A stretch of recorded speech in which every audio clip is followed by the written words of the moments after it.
God tells us to be like children. A childlike heart, a childlike faith. I sincerely pray this nation returns to living a childlike patriotism as well. Like when we were kids, proudly reciting the pledge in class, waving the flag at parades. No one was kneeling, no one was sitting, just kid next to kid.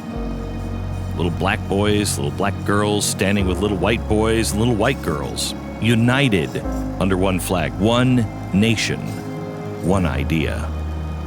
Do you remember that? That there's nothing left in the emptiness of truth. I don't fully know why or how this country has changed so much so fast, but it's unrecognizable from what it was when I was a kid. Or even more than that, it's unrecognizable from when my kids were smaller kids. It is hard to wrap my head around just how fast we are losing America. Story after story, the censorship, the chaos, the violence, the lies, the manipulation of our language, the one-party mainstream media, and the brainwashed electorate. But here's what I fear. If Biden is elected and they get the Senate, this country will transform at a speed we have never seen before.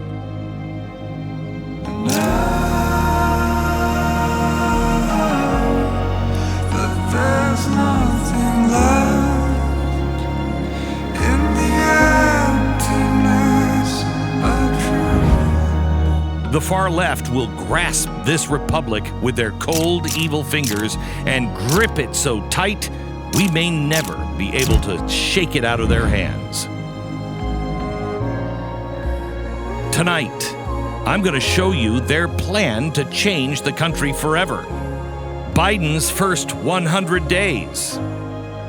I'm tired of watching this country seep through our fingertips.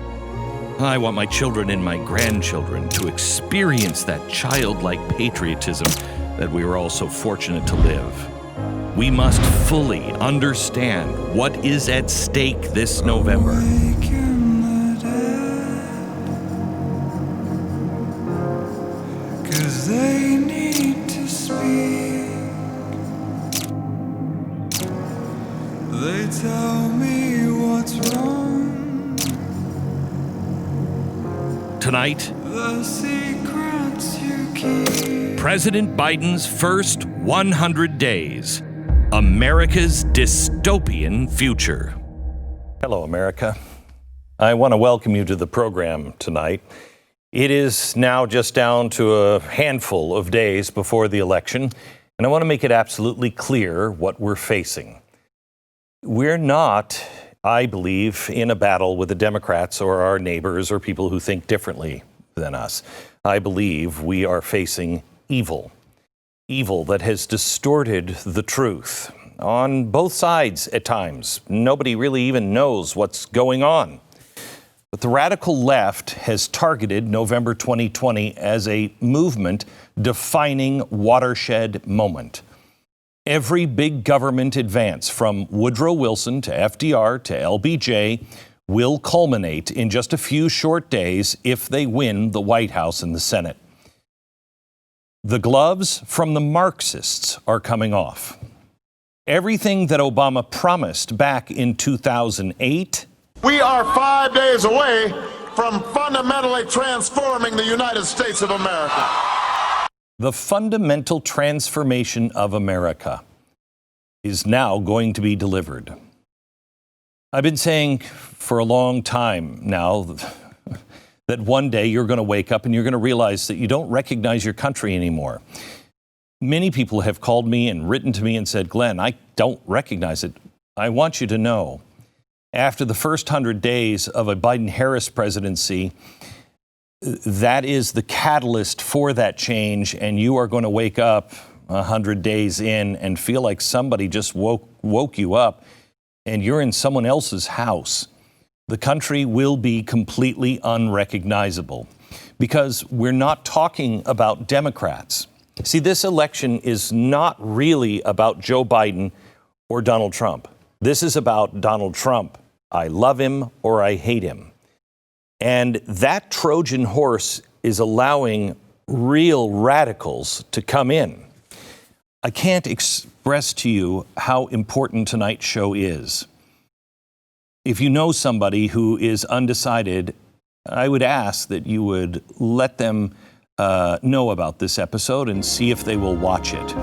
Oftentimes, people say this next phrase in a hyperbolic way. This election is the most important in our lifetime. But tonight's show is going to point out how important it is. It's not hyperbole this time. We are showing this episode in full on YouTube, as well as BlazeTV and Pluto. And we ask that you share it with as many people as you can. If you're not a BlazeTV subscriber, but you have learned from us or you feel that what we offer is worthy of your money, I know how hard-earned it is. We're offering something that we consider the most important discount we've ever done. If you use the promo code Glenn, you're going to get $30 off the annual subscription. Big tech censorship is absolutely out of control right now, and I believe next Tuesday it will get worse. If the Democrats sweep the election, scratch that. If the Marxists scratch the election or sweep the election, it's going to get much, much worse than anything you've ever seen. In the battle of ideas, there is strength in numbers, and we have to come together. There is strength in truth and strength in numbers. Real power, if you know the facts. Join us at blazetv.com. Use the promo code Glenn. blazetv.com/Glenn, promo code Glenn, and save $30. The radicals have taken control now of the Democratic Party, and Joe Biden is a Trojan horse. Now, people think, it's just Joe Biden. He's no radical. He's literally the face of the Democratic Party establishment. Yes, that's what makes him so valuable. He's also not probably going to last very long because of the 25th Amendment, which Nancy Pelosi strangely just strengthened and made it easier in case there's any problems. No one is looking to the vice president. The establishment, and he represents the establishment, is now a puppet of the radical left. I warned the Democrats back in 2006, if you play with these people, they are eventually going to eat you. You're playing with fire. You think you control them, but they will in the end control you. And socialists have been planning a total takeover of the Democratic Party for decades, literally. At the turn of last century, Woodrow Wilson opened the door. FDR expanded it by leaps and bounds. LBJ's War on Poverty took the next leap. Biden and Harris now will bring it home. Speaking of LBJ, there might not have been a blueprint for the welfare state that he created without the help of a socialist and former Democratic Socialist of America chairman, Michael Harrington. Now, his book, The Other America, is credited with inspiring LBJ's War on Poverty. Harrington knew that the DSA or any other blatantly socialist group would never be legitimate mainstream political party in the United States. So later in the 1980s, Harrington and the socialists shifted tactics. Why start a new party? That's doomed to fail. We've tried over and over and over again. Why don't we just infiltrate and take over the one that is already mainstream?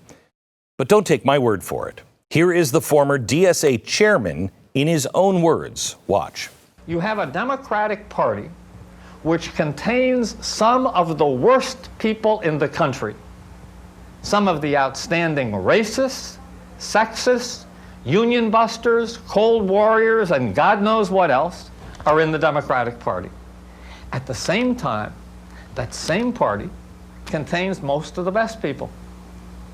And if you say this is a contradiction, this is an impossibility, this is something that shouldn't happen, I couldn't agree more. The problem is, this is America. This is what we get out of our structures, out of our party system. I believe that we have to change the party system. I believe that the kind of issues that are going to be on the agenda in the future are such that we're going to have to really face up to issues. But how do you change it? And I think the way you get a new party in the United States, ironically, is not through starting one. The last time that was done, more or less, was the Republican Party in the 1850s. The way you get a new party in the United States is by transforming an old party. We're just a few days away from the transformation of the Democratic Party and America. Infiltration and takeover. That's what this is all about. It's the entire purpose for groups like Justice Democrats and their congressional foot soldiers, otherwise known as the Squad. Think back just a few years ago. Democrats had zero direction other than orange man bad. They had nothing during the midterms. And then Justice Democrats teamed up with a group that, if you watched me back when I was on Fox, you're very familiar with. The Tides Foundation, the progressive think tank Data for Progress. It's a project of the Tides Foundation. So a few months before the midterms, they released a full report called The Future of the Party that was commissioned by Justice Democrats. That report centered on how Democrats should shift their focus from catering to the center to a hard swing to the far left. In other words, radical left-wing populism. This is the report that you're seeing. It's effectively driving the agenda for the new Democratic Party. Remember, back before March, before Joe Biden won the nomination, the debates looked more like a national chapter meeting for the Democratic Socialists of America. Even NPR reported that the party had taken a drastic turn to the far left. Now, of course, they phrased it, they called it radical ideas. Everything, all of a sudden, was on the table. And these were just few of the radical ideas that NPR pointed out that were being floated by literally every Democratic candidate. Reparations, ending the filibuster, eliminating the Electoral College, ending private health insurance. Make no mistake, these are not radical ideas. These are major constitutional disruptions. Every single one of these ideas would need a significant edit in the U.S. Constitution that would lead to change on the level of, I don't even recognize my country.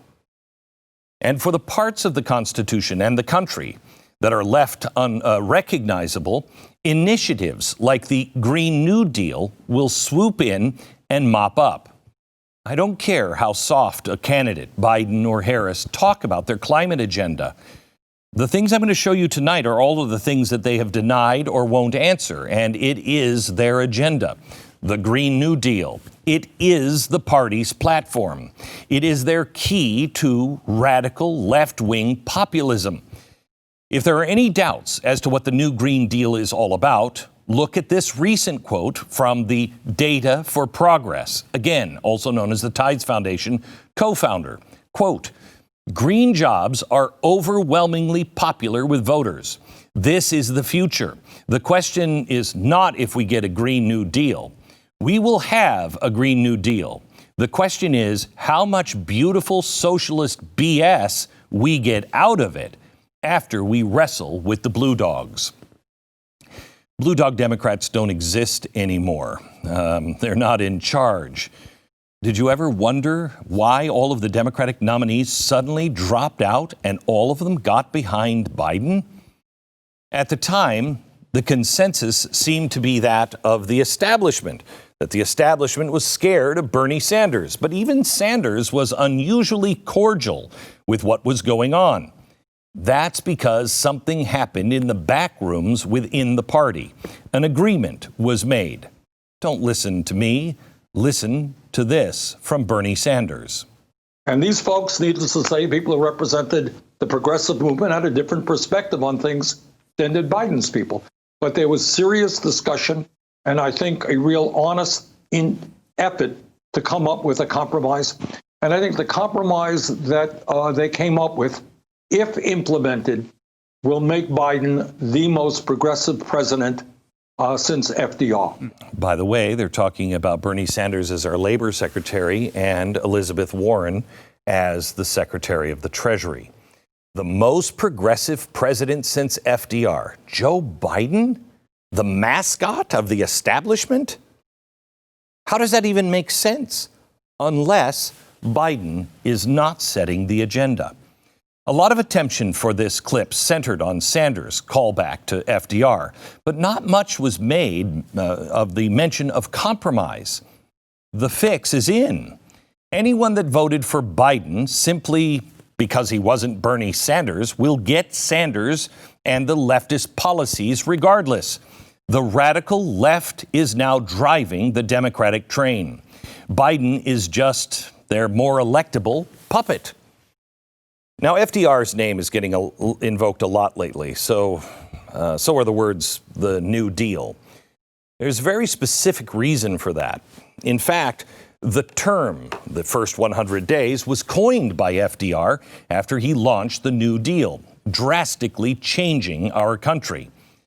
Have you noticed how Biden and his campaign have gone strangely silent over what his policies might look like if they win the election? He says it's a distraction. He won't clarify what he's going to do, and the mainstream media doesn't press him on it. Well, that's for a reason. If they revealed everything, they would lose every independent and moderate Democratic voter that they would hope would deliver them victory. What they're after is change beyond the level of the 1930s FDR. They want to go further than that. If you want to know what it might look like, you have to look at what the other Democrats in the party are saying. What are the operatives setting up? What are they preparing to do? What have the think tanks been working on? What are the things that are now being written in case of a win? Those things will be the first 100 days of a Harris-Biden administration.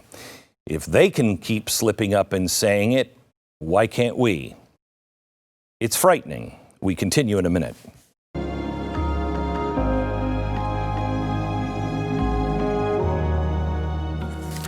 All right, I want to talk to you about home title lock. Home title theft, you better pray that this crime never happens to you or is currently happening to you, because you won't know about it until it's too late.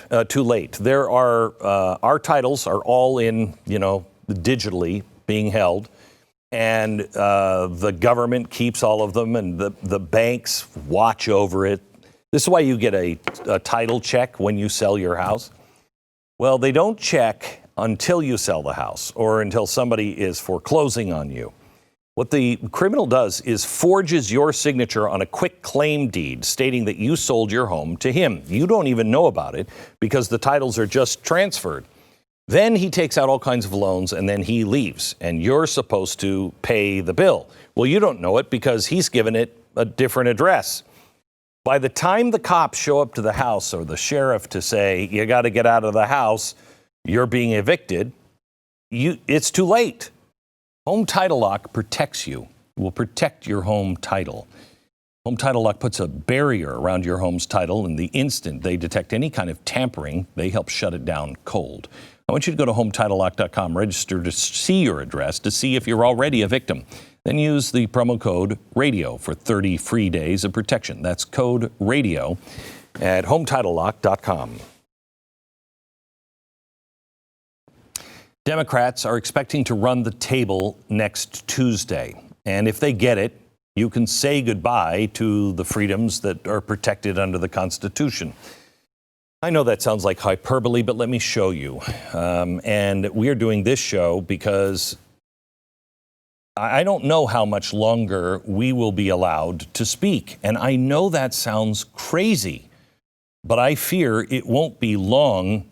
Maybe after the election, before we are silenced by big tech, but after the inauguration, they're going to pull out all the stops to ensure roadblocks in both the government and media are silenced and eradicated. Hear me out. University of California, Berkeley professor and former Secretary of Labor Robert Reich recently proposed a post-election commission to censor free speech and name and shame every public figure that has supported Donald Trump. Now, I want you to listen to this. When this nightmare is over, we need a Truth and Reconciliation Commission. It would erase Trump's lies, comfort those who have been harmed by his hatefulness, and name every official, politician, executive, and media mogul whose greed and cowardice enabled this catastrophe. It gets worse. I shared something from a reasonable leftist today on Medium, where they said, what are we going to do with these people? Well, we should just love them. We need to do what we did to the Germans after Hitler was killed, or do what we did to the Japanese after that oppressive regime fell. They're serious. This is what oppressive Marxists do after they seize power. Following a coup, I know it's insane, and Reich has a fitting name, but he's not just some nobody. He is the former Secretary of Labor. He is well respected, and leftists went wild after he said this. I looked it up. The evidence of this being plotted and planned go back 2 years by really important people. One of the responses to Reich's tweet was interesting. Check this out. And then we must ensure that this can never happen again. Expand SCOTUS, abolish the electoral college, and grant statehood to D.C. and Puerto Rico. Everything mentioned in that tweet is exactly what the Biden campaign has curiously gone radio silent on. I want to go back to the Soros-organized war games. Please look this up for yourself. This is the Transition Integrity Project. Don't take my word for it. Please do your own homework. This is not a conspiracy theory. These are some of the biggest players in the Democratic Party. In their nightmare scenario, as they call it, Trump comes out with a clear and undeniable victory. Well, if Trump has a clear and undeniable victory, what do you do if you're trying to ensure the integrity of transition? You say, he won, let's move on, better luck next time. But if you want a quick look into the future, all you have to do is look at what they use as leverage to finally concede and let Trump win in what they say is a landslide victory. These pressure points are exactly the same things that they have planned for the first 100 days, and they are give statehood to Washington, D.C. and Puerto Rico, divide California into 5 states, revamp the Supreme Court, eliminate the Electoral College. Points 2, 1, and 4 are to ensure Democrats never lose an election. There will not be another conservative or Republican ever winning an election. This basically ensures that they hold both the presidency and the Senate indefinitely. And point 3 makes it easier for them to push through their radical constitution-defying agenda into the rest of the country. They want to fundamentally transform this country, and they want absolute power to make sure nothing stands in their way. They were disappointed in Obama. He didn't do it. They were angry after he left. It's why he's not so popular anymore with the left. Now they're making sure November 3rd is checkmate, and not with Joe Biden, but I believe with his running mate. Now, their war game. That's what it was. Now let me show you their war room. A coalition of progressives, both outside groups and current members of the Senate, have established a war room to quickly go into action on day one if Biden wins Tuesday.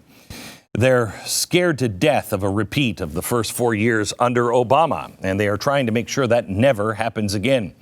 War Room member Senator Jeff Merkley recently said this regarding the disappointment from the Obama years, quote, having lived through that horror film, they are not ready to watch it again, end quote. That's not Trump. That's Obama. Harry Reid is now heading the collaboration and is joined by other current senators and influential Democratic advisors like Bernie Sanders' presidential campaign manager, Fayez Shakur. He's a former White House aide, and he joins another former White House aide, Dana Singster. Also, the excommunication for the Workers of America, President Larry Cohen. These outside groups attached to the war room include Indivisible Communications, Workers of America, Working Families Party, Brady Campaign, Demand Justice, Data for Progress, Evergreen Action, Stand Up America, and Common Cause. Data for Progress, that sounds so, oh, that's right. That is the one I showed you earlier there, the Tides Foundation, and the group that has been directing the Democratic Party's shift to the radical left-wing populism. Front and center on their to-do list is to scuttle the filibuster. Do you remember the Jimmy Stewart movie where Mr. Smith stood up and he was like, "And I'm going to keep speaking because I believe the American people." It is something that allows the American people to hear the other side, so things can't just be jammed through, and you need 60 votes to overturn it. Well, the Democrats, if they sweep the election, the filibuster will not be the only thing standing in their way of pushing through their radical agenda, but it will be a big one. Ending the filibuster has always been off limits. Sure, it sounds good if your party is in power, but it can bite you in the butt when you lose, unless you never lose. I'll show you later. They don't plan on ever losing again, and ending the filibuster opens the door for all of this to happen. And before you say, yeah, but it's Harry Reid. I mean, Harry Reid. Consider that Reid and a handful of Democratic senators are literally the only ones giving any kind of clarified comment on this right now. Everyone else either just won't deny it, but won't comment. The left, or the Democrats, I should say, are dodging the question of ending the filibuster entirely. NPR interviewed Reid just a couple of weeks ago, speaking very specifically about ending the filibuster. He's been talking about it for over a year, even writing this New York Times editorial. That exact month, in August, mainstream media outlets like The Atlantic began writing think pieces on why ending the filibuster should be priority number one if Democrats sweep. From within the Senate, Reid has allies like Senator John Tester, Senator Ed Markey, and Senator Dick Durbin. Here's Durbin when asked directly if ending the filibuster is now on the table. Watch. Well, I can tell you the conversation about the future of the Senate rules is on the table, and I'm part of it. Okay, that's all you need to hear. That's political speech for, yeah, we're going to end the filibuster. And we can't make that public right now. The third-ranking Democrat in the Senate, Patty Murray, recently said she wouldn't commit to ending the filibuster, but they're not ruling it out.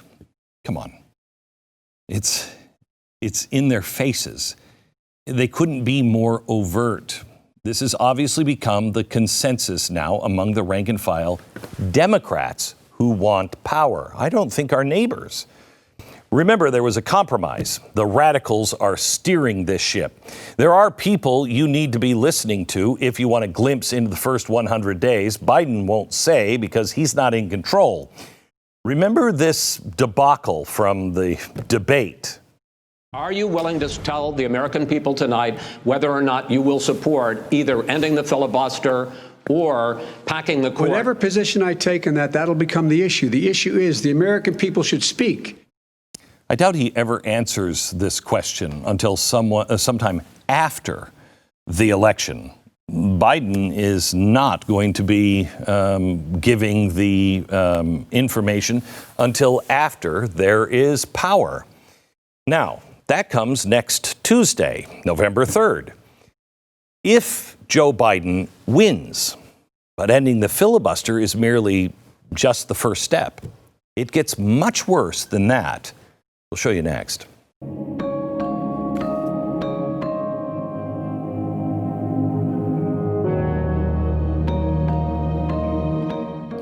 If you suffer from frequent, often debilitating pain, then you and I have something in common. For years now, I went through day after day after day of pain so badly I couldn't stand it anymore. If we have that in common, maybe we have this in common. I had given up on a solution, and I just couldn't see the light at the end of the tunnel. Well, I am thankful every day that my wife heard about Relief Factor on this network, and I wasn't doing commercials for him at the time because I didn't think it would work. And she said, would you please, I'm sick of hearing you whine all the time, take it. I'm telling you, I took it and I got my life back. I still take it today, 3 times a day, every day. I've taken it for almost 3 years now. 70% of the people who order the 3-week quick start go on to order more, just like me, because it works. It's less than $20 to see if Relief Factor can help you the way it's helped me and countless others. The only thing you have to lose is your pain. I want you to call them right now at the number right here at the bottom of the screen, or just go to relieffactor.com. Do it now, relieffactor.com. I want to take you back to the website that I told you about earlier, the Transition Integrity Project. I want you to look this up. If you look at what point 1 and 2 was in that, number 1, give statehood to Washington, D.C. and Puerto Rico. Divide California into 5 states. These were part of what they called, quote, structural reforms to fix our democratic system to ensure majority rule. In other words, how do we rig the system so that we never, ever lose another election? That's what this is all about. And if it sounds nuts, creating 7 new states in that right there, the white part, I mean, you really? It would guarantee the Democrats never lose the Senate ever again. Now, I grew up in the Pacific Northwest. I've heard of this movement, Cascadia, for a very long time. It seems crazy to me, but serious people are talking about it. Now, if you start looking at the leverage to get this done, it's interesting. Team Biden used the threat of secession to persuade Donald Trump to go through with their structural reforms. The region they called Cascadia would secede from the Union if Trump didn't play ball. Cascadia comprises most of the northwestern coast. It's a large secessionist movement that is already active and has been for years in that area. But nobody's really taken it seriously. This archived article shows that the movement is still active and pushing for legislation to allow them to all secede. But these are just the useful idiots. The real goal here is to create multiple new states in Democrat-held strongholds to pack the Senate. The media, again, has been pushing for months on this. The Atlantic specifically has been going all out in support for this new era of radical left-wing populism. I want to show you a quote. Quote, when adding states, there is no back and forth. Whichever party strikes first wins. This is not about living together anymore. This is about winning. Strike first is exactly what they have in mind. The House already passed a bill to make D.C. a new state back in June. It's just sitting there waiting for a new Democrat-controlled Senate. Puerto Rico would follow soon after. A recent poll taken by the New York Times and Siena College found that, quote, an overwhelming margin, 59% to 26% respondents said they supported statehood for Washington, D.C. and Puerto Rico. California and Cascadia would be harder to pull off, but multiple attempts to initiate the process have been going on for years now. Point 4 on the Transition Integrity Project list is structural reform. This means eliminating the Electoral College. I have been trying for weeks now to get people in the Trump administration and members of Congress to take a look at this report. I have actually had people in power say to me, well, is this a conspiracy site? No. John Podesta is involved in this. He played Joe Biden in the war games. This is mainstream now. And if you look at this, it's the Rand McNally, convenience store roadmap to where the Democrats want to take us during the election, during election night, and after. And if they get power, these aren't nobodies. They're the top Democratic influencers in the country. And they have made it abundantly clear how the left feels about the Electoral College. Let me give you this little footnote. Quote, Tip recognizes and shares the view that the Electoral College is profoundly anti-democratic and that numerous long-standing practices also function to create structural biases in our voting system. Gotta be kidding me. Structural bias is exactly what the Electoral College protects us from. Why should a people that live in a small town in Nebraska be subservient to people that live in Los Angeles or Chicago or New York? Let everyone live their own life. James Madison called it the mischiefs of faction. There's only one thing to call majority rule: when it oppresses minority rights, and that is tyranny. The founders knew that radical factions might one day try and impose their will on the country, whether that be an organization, political party, or religion. The Electoral College was built to stop it. Madison wrote, quote, "The influence of factious leaders may kindle a flame within their particular states, but it will be unable to spread a general conflagration through the other states." This should be a huge wake-up call that everything I'm pointing out tonight, the things the Democrats, the radicals that have taken over the Democratic Party have wanted to get rid of or change, these things are specifically designed to stop tyranny. It shows you what we're up against if Democrats sweep the election. Absolute domination and control. A month ago, Gallup did a poll to see how many Americans supported abolishing the Electoral College. 61%. They favored it. That includes 68% of independents and 89% of all Democrats. They don't understand what it is even for. The left clearly feels like they have a social contract to get this done. And the mainstream media has quietly set all of this up to, you can expect it. It is going to happen. Look at all of the negative reporting being done just this month. The Washington Post, CNN, here's Forbes. It's everywhere. And this is just the last couple of weeks. Democrats began setting the framework just 12 days after Donald Trump was elected. Just 12 days. A joint resolution to abolish the Electoral College was introduced in the Senate on November 15th, 2016. A companion resolution was introduced in the House 2 months later. Just like creating new states and ending the filibuster, the groundwork has already been laid out. This is a graphic done by the Washington Post showing where every Democratic candidate stood on eliminating the Electoral College.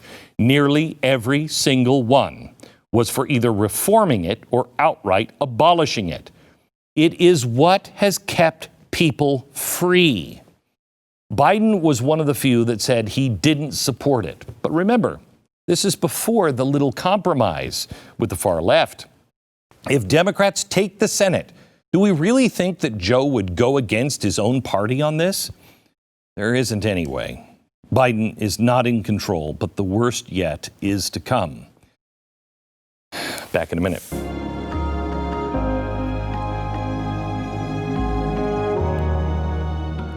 I truly hope to God that I am wrong, and none of this comes to pass. And I hope to God that I am wrong, and they don't execute the things they say. They already have 200 groups ready to protest. They don't even know what the election's going to say. They have 200 groups around the country ready to protest. If our country is set on fire like Philadelphia has been the last few, we are going to find ourselves in real danger financially. If Elizabeth Warren is the Treasury Secretary, Bernie Sanders, our Labor Secretary, may I strongly urge you to take time today or tomorrow or the next day, but you are just a couple of days now away from the election. Contact Goldline now. Find out how you can put a portion of your money, anything that you have, just 10% of it, into precious metals. Be prepared for the worst. We'll hope for the best, but be prepared for the worst. I want you to go to Goldline right now at 866-GOLDLINE, 1-866-GOLDLINE.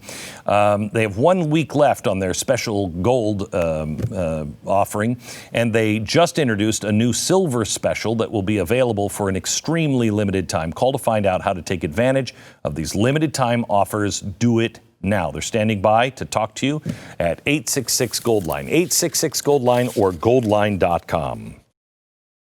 All right, let me give you a quick recap. In the first 100 days of a Joe Biden presidency, Democrats will end the filibuster, making their reforms impossible to stop in the Senate. They would then sign multiple new states into the union, ensuring that they never lose another election. They doubled down on the odds by eliminating the Electoral College. The only thing standing in their way of completely ripping apart the Constitution would be the Supreme Court. I know this all sounds crazy, but this is all in their own words. Progressives have been salivating over the Supreme Court since the 1930s. It is their ultimate roadblock. They've been planning this for decades. Amy Coney Barrett was not the catalyst. Point 3 for structural reforms in the Transition Integrity Project was reforming the Supreme Court. Well, Ginsburg died over a month after this little war game was put out. But wait, I thought it was about Amy Coney Barrett. Look how everybody on the left reacted Monday night after Barrett was sworn in. AOC made it clear we already know what we have to do. Rashida Tlaib revealed even more. We must expand the court. If we're serious about transformational change, the people are crying out for. Wait a minute. This has nothing to do with Republican fairness or going back on their word. It doesn't have to do with anything with Amy Coney Barrett. They want to push constitutional defying transformational change. Our Democratic friends are being lied to. Those who trust the party are being lied to. The ideas from the far left are now driving the Democratic Party. They would have never dreamt of saying these things in public in the past. But people like AOC and Tlaib, they would have been mocked on both sides. But now their propaganda is being regurgitated by the establishment leadership. If they win next Tuesday, they know exactly what they're going to do. Chuck Schumer has said enough. So has Chris Murphy. He said the same kind of stuff. Will Democrats go to new extraordinary lengths to maximize their power, given the extraordinary lengths that Republicans have gone to maximize their power? This is not a conversation that is ripe enough yet. But what do the Republicans expect? Again, using a Trojan horse. These aren't threats. The 60-vote majority rule will be gone. The filibuster will be gone. There will be new states, no electoral college, and the final obstacle is the court that interprets the Constitution. It will be manipulated into some sort of autocratic cheerleading section. Now, I don't really care what Joe Biden thinks or feels about all of this because he's not the one in control here. A deal has been struck. But it is very telling how he handled the idea of court packing and Supreme Court manipulation, both today and in the past. I want to show you something he said in 1987. Look. The committee report went further still. The executive attempts to dominate the judiciary led to an autocratic dominance, they said, the very thing against which the American colonies revolted and to prevent which the Constitution was in its very particulars framed. The report concluded with a final thundering sentence before the day was out that would be heard round the world. Quote, "It is a measure which should be so emphatically rejected that its parallel will never again be presented to a free representative of a free people in America." My case today about the role of the court is rooted in history, precedent, and I would argue common sense. He just said that history, precedent, and common sense mandated the court stayed the way it was designed to be. This is clearly what he used to believe. So why the change of heart? Even the mainstream media and their propaganda outlets started to notice that Biden had gone full-on radio silent on what he was planning on doing. He even went so far as saying that voters don't deserve to know his stance on packing the Supreme Court. How does anyone vote for that? This is what Kamala Harris had to say when she was asked point blank whether the Supreme Court should be altered. Watch. Should the Supreme Court be expanded? You know what, I think that, first of all, Joe's been very clear that he is going to pay attention to the fact. I mean, she looks like when I catch a 3-year-old, lying about eating all the chocolate cake. It's all over the face. The reason why Democrats are such bad liars is because they're not used to having to defend themselves. It couldn't be more clear here. Joe Biden, Kamala Harris have been giving their marching orders. Don't discuss this until we tell you it's okay. Don't do it until after the election. It will come out and you will fully understand once the election has been had. But if you want a little preview, listen to this from Joe Biden on 60 Minutes just last week. If elected, what I will do is I'll put together a national commission bipartisan commission of scholars, constitutional scholars, Democrats, Republicans, liberal, conservative. And I will ask them to, over 180 days, come back to me with recommendations as to how to reform the court system, because it's getting out of whack, the way in which it's being handled. And it's not about court packing. There's a number of other things that our constitutional scholars have debated, and I'd look to see what recommendations that commission might make. So you're telling us you're going to study this issue about whether to pack the court? No, whether there's a number of alternatives that go well beyond packing. This is a live ball. Oh, it is a live ball. No, it is a live ball. We're going to have to do that. He confirmed that he now believes in altering the Supreme Court, but going way beyond court packing. Just that first part is insane. But the national coalition, that sounds exactly like Woodrow Wilson in the 1918 era. You can see how they are going to break the Constitution, and there's no other way to describe it. This is one of the more scary things we've heard. What else on these constitutional scholars debate next after they manhandle the courts? Private property, Second Amendment, price controls, nationalizing banks or industry? We will see. I so strongly urge you, if you weren't planning on voting this election because you don't like either candidate, I get it. But we cannot play around this time. You have to vote, or we won't have freedom. If you love the country, what it stands for, what our founders built, vote against Biden and the Democrats.